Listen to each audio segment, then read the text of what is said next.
Hey guys, Quentin Super, author of The Long Road East, back here in Northeast Minneapolis, Minnesota at Eat My Words Bookstore to talk about my book, my story, and everything that comes with it. Come inside and join me.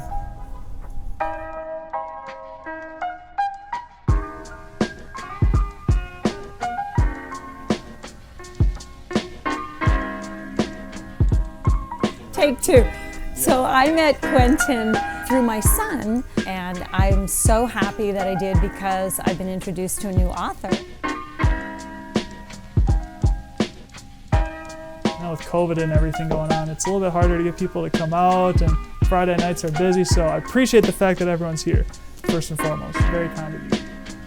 I'm Quentin's biggest fan, or maybe his shortest fan.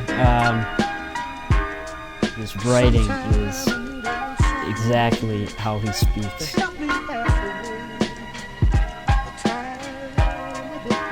When suddenly my chain jams again. What the hell? I scream. Rain is now coming down while riding past middle-class homes. I'm about to cross the street and keep with the trail, but then a red minivan darts through its left turn and slams on the brake when I'm in the middle of the road. I'm from the East Coast, so going the long road east allowed me to kind of relive the road trip that he was taking. Pretty cool that he's following his passion. The best thing about Quentin is just kind of how much he is interested in you as an individual. Like, he makes you really, really feel special, and he makes you feel important.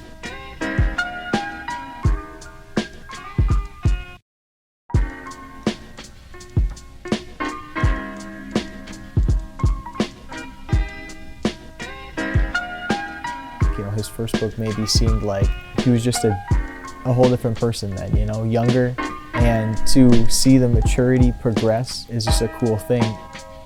It's a nice reflection of his trip, and so I would highly recommend the book. I bought both of his books here today. So I bought 2 copies of the book because I think it's, can I swear on this? It's pretty fucking cool.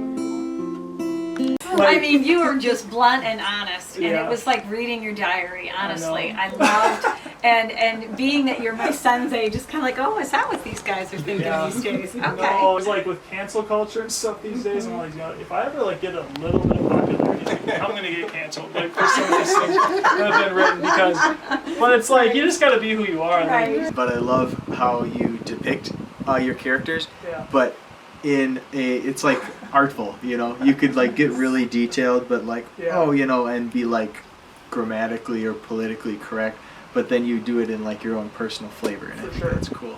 Do you plan on taking another trip? I wish. We'll see. Like if I had like all the money in the world, I'd probably just start like biking around the world.